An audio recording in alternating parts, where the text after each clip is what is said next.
Blog वाहत राहणं म्हणजे जिवंत राहणं. पहाटे उगवणारा सूर्य रोज आपल्याला एक गोष्ट शिकवतो. निसर्गात काहीच स्थिर नाही. नदी जिवंत वाटते कारण ती खळखळ वाहते. थंड वाहणारा वारा प्रसन्न वाटतो कारण तो सतत फिरत राहतो. हृदय जिवंत असल्याची जाणीव करून देतो कारण त्याची लयबद्ध धडधड अखंड सुरू राहत असते. निसर्गात जे काही जिवंत आहे ते सतत प्रवाहात आहे.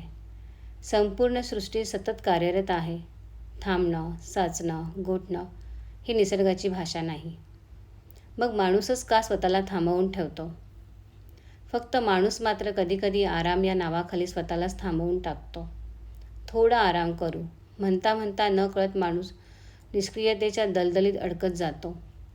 हळूहळू आळस, कंटाळा, निरुत्साह, रिकामेपणा आणि मानसिक थकवा यात बदलत जातो.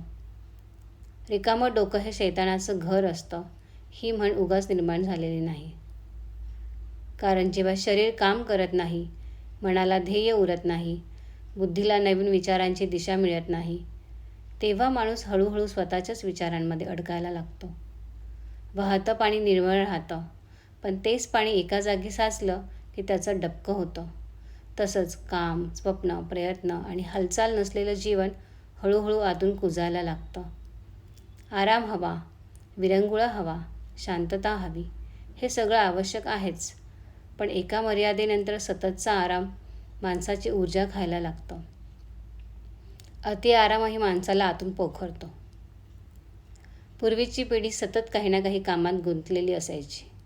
घरकाम, शेती, चालणं, श्रम, जबाबदाऱ्या, आयुष्याचा प्रत्येक भाग हालचालींनी भरलेला होता. त्यामुळे शारीरिक आणि मानसिक पातळीवर माणसं अधिक खंबीर होती. आज तंत्रज्ञान, सुविधा आणि आराम वाढले. हे आवश्यकही आहे, पण कमीत कमी श्रमात जास्तीत जास्त आराम ही मानसिकता नकळत वाढत चालली आहे.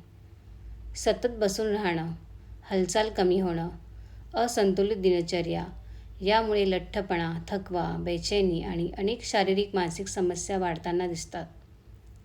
कारण शरीर, मन आणि बुद्धी ही ऊर्जा आहे आणि ऊर्जेचा स्वभाव म्हणजे वाहत राहणं, निर्माण करत राहणं, कार्यरत राहणं, रूपांतरित होत राहणं.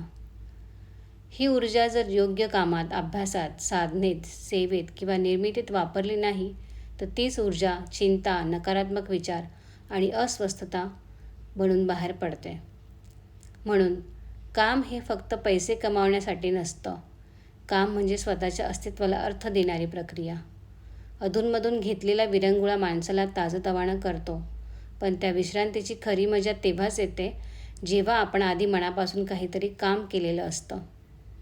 दिवसभर काहीच न करता घेतलेला आराम हा आनंद नसतो, तो फक्त रिकामेपणाचं ओझं वाढवत जातो.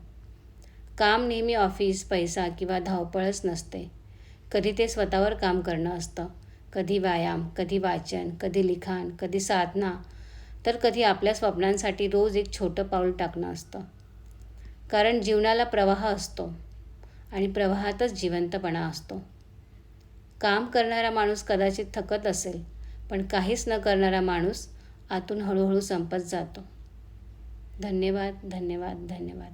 प्रणाली, शिवकमल आव्हाड.